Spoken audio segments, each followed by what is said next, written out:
What do you get when you mix an unexpected Facebook reunion, a whirlwind romance, and a hidden agenda? Me, finding out the woman I just dated is now engaged to her ex. Trash the Piece Theater, the clickbait and switch. Alright, so boom. The year was the Carter 3. This was the peak Facebook era, when you search for your high school crush to see how well they've aged. The last part is exactly how this transpired. She was a cutie pie back in high school, but she was too young. 17 and 14 just wasn't the move. Fast forward a decade though, and she still looked amazing. And the math was finally mathing. 14 and 17? Nah. But 29 and 26 is... Monday. A few minutes after I accepted the request, she started writing me. Not too long after that, we were on the phone catching up. She told me she was fresh out of a relationship, red flag, with a guy she'd been with for a while, but she left because they were no longer on the same page. And I admit, I wasn't exactly in tune with red flags and such back then, but I will admit that if she was hit, she probably would have got a nice little shove into the friend zone, but she wasn't, so I didn't, and here we are. Tuesday. I'm at work, she's at work, and we're sending messages all day making each other laugh. After a while, she asked what I was doing for dinner, and I said I didn't know yet. She said she was bringing dinner over to my place, and that was audacious. And if anyone else would have said that on the first full day of us talking, I would have been skeptical, but she was cute. So she came over to 2764 Cranston Road, Red Door, first floor with food, and it was a chill time. We just ate, watched TV, caught up in person, and then she went about her business. Wednesday. Same as the day before. We messaged each other all day at work, and she asked if she could come over again. And when she did, I suggested we go get dinner this time. But she said she'd rather just get a pizza and watch Top Model. That's what we did. We got some Christmas pizza, if you know, watched Top Model, and then went around the corner to the park, laid on the hood of the car, and just stared up at the stars and talked. Thursday. She said hanging out at night had her a little under the weather, so we didn't talk that much. But I told her I wanted to come through and make sure she was good. I brought her some food and some immune boosting stuff, gave her some tips on how to heal that works for me since I never get sick, and kept it pushing. Friday.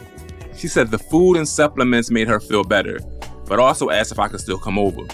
And 4 days in a row would probably be called love bombing by some today, but that wasn't language we used back then.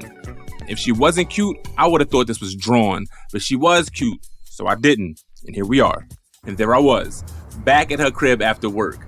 I brought her some soup and more juice so she could hopefully sweat out whatever she was going through. But she had other ways she was trying to sweat it out. And I admit, having sex with someone who was essentially a sick stranger is insane. But she was fine, and I was a bird, so...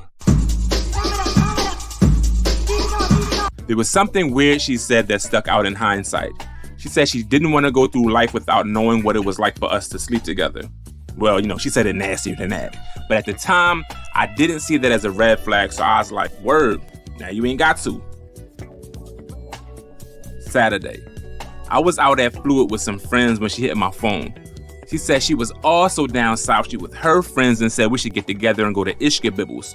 So I dipped out to go grab a quick chicken cheesesteak. As we were waiting, she got a call from one of her girlfriends. I don't care.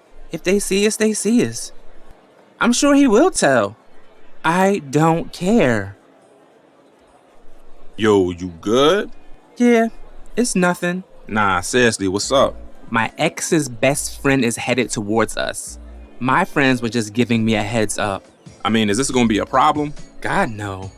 Since I am in fact not a tough guy or a thug, but I am indeed thug adjacent, I figured I'd be proactive and call Bruce, who was out and about and wasn't far. Yo fam, I'm down South Street and I might have a problem. I mean, even if you do, you don't. Bet. I'll let you know.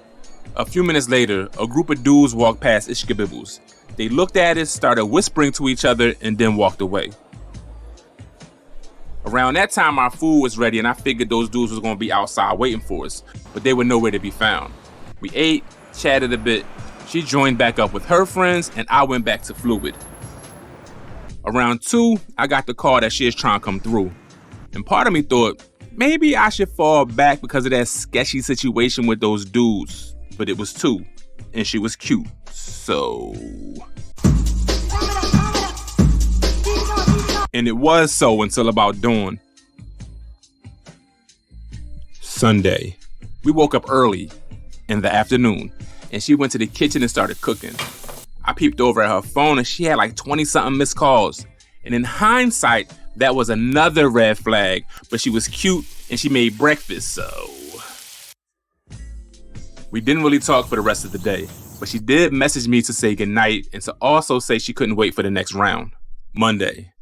I was at work getting paid to scroll Facebook when I saw her name pop up in the feed and a picture of her hand with a ring on it and a caption that read, I said yes. I looked at her recently posted pics on her profile and it was of her and her ex looking like the happiest couple ever. And honestly, I didn't know how to feel. She wasn't my girl, so I wasn't allowed to feel away, right? But also, I shouldn't have had to find out on Facebook, right?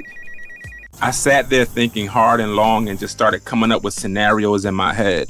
Like, could she and I have been something? Or did she just use me to get her ex to act right? The first answer is no because, back then I was very unserious. But the second question, what do you think? Trying to find a silver lining, I thought maybe I could start a new business venture. Is your man a commitment phobe? Are you tired of waiting for that ring? Introducing Rebound, your commitment catalyst. 6 years with Kennedy and he still hasn't proposed? No more games, it's time to make him sweat. For just $199, get a towering 6'7" romantic rebound. Seeing you out with a giant dashing man will leave Kennedy blowing your phone up all night. Upgrade to the $4.99 Ultimatum Special, and our professional rebound will be your arm candy at the next family reunion and take Christmas pajama pics with you during the holidays. We guarantee your ex will be waiting outside of Zales to get you that ring you deserve. Call 1-800-RUN2RNG. That's 1-800-RUN-TO-RING to hire your rebound consultant and make your boo behave. Rent a rebound. Manipulating exes into realizing what they have before it's too late. I really was feeling away, so I had to call the homie to ask his thoughts. He always redirects me to the things that matter most. Did you hit? Twice. In the first week? Yeah. Man, if you don't quit bitching and recognize a win when you see it. When you're right, you're right. Years later, and still married to the bull, she sent me a DM saying she never thought I'd actually take her serious, but she's pretty sure I'm the one for her. I'm not sure what that's supposed to mean or do, but thanks? The icing on the cake was a few years back when I first started doing Trash the Piece. She asked me when I'd be doing an episode about her. I assured her she was safe and I'd never tell about our situation. I guess we both kind of deceived each other. Sucks to suck. Thank you for watching Trash the Piece Theater. I hope you enjoyed this, John. If you're new, go catch some of the older episodes. If you want to support the channel, you can join the Patreon, drop $1 or $10 into the Cashapp, or just hit the like button and leave a comment. All of the above helps.